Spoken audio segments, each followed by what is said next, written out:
It looks like other than Weekend Special, as is popularly known, former Minister of Finance, Mr.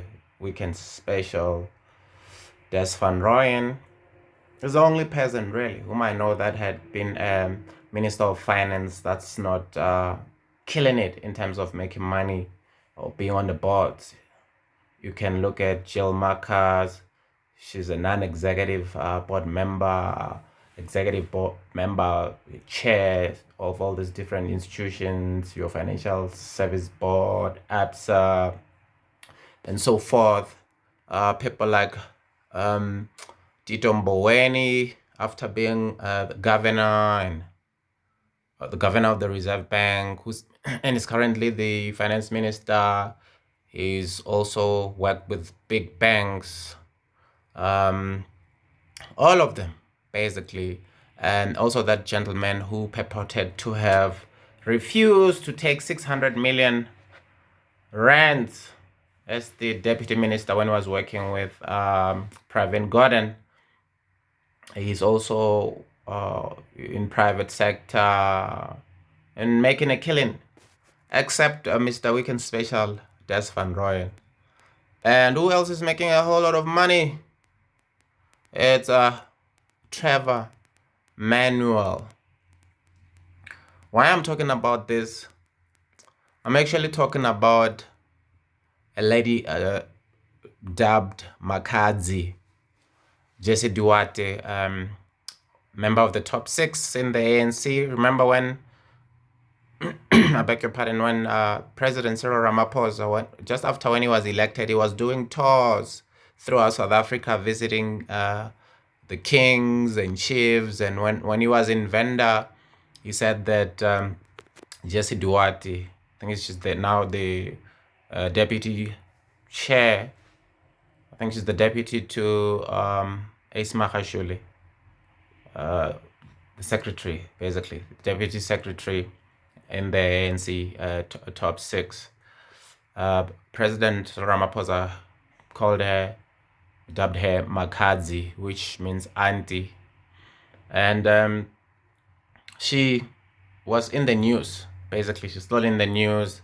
She wrote an article on the Daily Maverick criticizing witnesses that came to the State Capture Commission headed by the Deputy Chief Justice Zondo.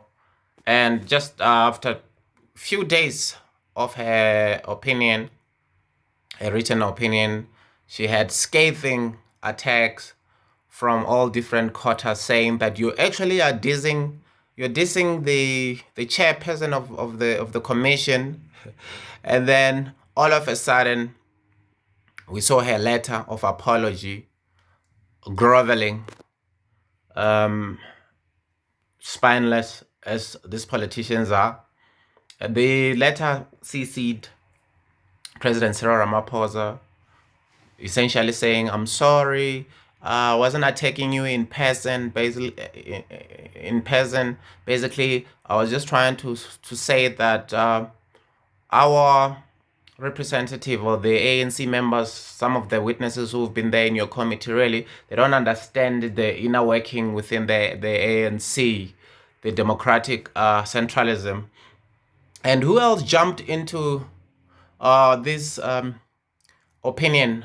It was Trevor Manuel himself. So he wrote an opinion also on the Daily Maverick, dissing her, the Comrades. You know, they are both Comrades, saying that he quoted Reverend Jim Jones. He had a cult.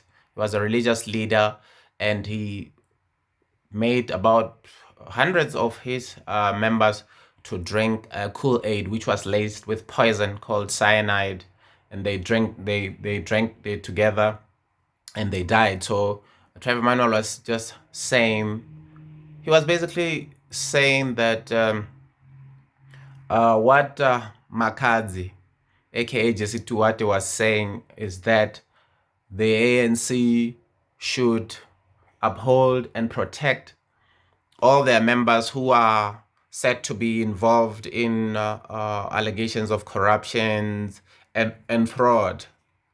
And when you read that article, it's not so. Do not forget that the attack on Jessie Duarte, right, is that Jessie Duarte, this is the irony, okay, is that Jessie Duarte is attacking the judicial process or the judicial system. Guess who in 2019, not long ago, just a few years ago, who was attacking the judiciary? Yes, you guessed it right. The fellow comrade Trevor Manuel. Remember? Now, he's a chair of Old Mutual, where they wanted to boot off the CEO of Old Mutual, Peter Moyo, right? So Peter Moyo went to court, won the case, and the High Court judge ruled that Peter Moyo should go back to his office to work, okay? I don't even want to get to the issues where they were not allowing him to get access to his office and to the building and so forth. But after that judgment, Trevor Manuel, who's now talking about championing good ethics and the respect to law and what he terms revolutionary morality. I mean, I never knew that there was a term like this. It's one of the ANC's terminologies that they spoke about.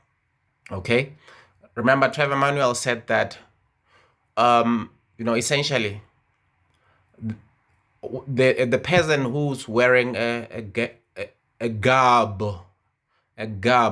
the decision that we made, I'm just paraphrasing, the decision that we made as the board will not going to be overruled by just someone who happens to wear a garb, referring to a judge, right? As in the same individual who's in the same profession, a judge, Justice Zondo. Now, Trevor Manuel jumps up and start criticizing the colleague, right, of the same political party. I bet they're all also, if they want to talk to each other about this ANC philosophy in private, they could talk about it. But I guess the ANC people like to fight in public and try to score political points. So, in the article, essentially, Makazi, aka Jessie Duarte, says that, you know what? The opposition party now, when they are there up in the commission, they talk about how unethical the ANC was when it came to take a certain decision. And they are forgetting that as a political party, there are caucuses, okay? The ANC had their own parliamentary caucus, okay? They debate about an issue, and then when they reach a conclusion, they all have a collective decision that they're taking, all right? And she dared everyone to say, tell me of a place and time where we as the ANC caucus spoke or encouraged each other to do something which is corrupt, you know? And so essentially, Trevor Manuel and Jessie Duarte are agreeing on the same thing, but Trevor Manuel stand out here to put a posture of himself as a person with high morality and putting down Jessie Duarte, whereas they are all the same. The same in terms of, for instance, the ANC voted about more than 8 times, right? When the opposition party wanted to vote Jacob Zuma out, the ANC stood together and say, we're not voting our leader out. Although eventually they, on their own, they voted out the president. So even in those deliberations, you're going to have people who are going to agree, okay, that Jacob Zuma should go as a president, and you have those who disagree, saying that the president should stay. So obviously, whenever the majority, because they're saying they're not voting individually and put it in numbers. They have a sort of a general consensus. So whenever there's a general consensus, then they stick with it.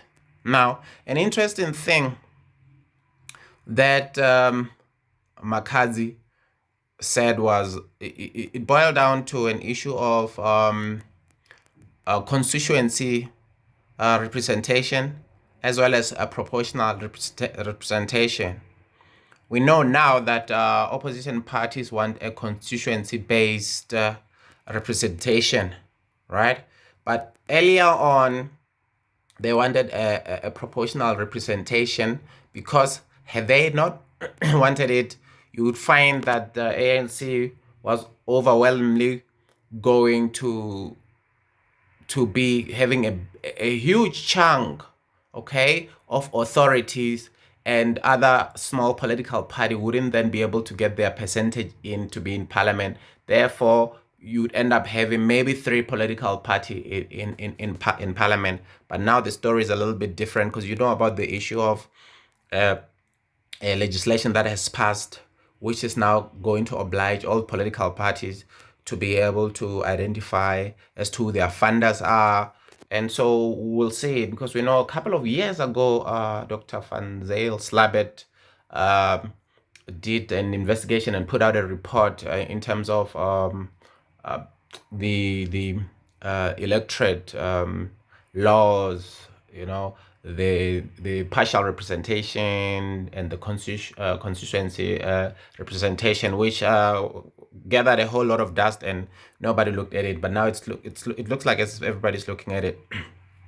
And one other funny thing about, as they saying goes, a pot calling cattle black. I checked the article of someone else who was criticizing Trevor Manuel, after Trevor Manuel saying that their board decision cannot be changed by someone who happens to wear a garb. And when I look at that person, well, fair enough to that person who was writing that article, said that the judge whom Trevor Manuel was dissing, it's the lady's sister. She said she knew Trevor Manuel from the days of the UDF, and you know, so it's all in the family when it comes to the ANC beef. Anyway, that's just my take. My name is Mamuji, and thanks for watching the Mamuji Show, and I'm out.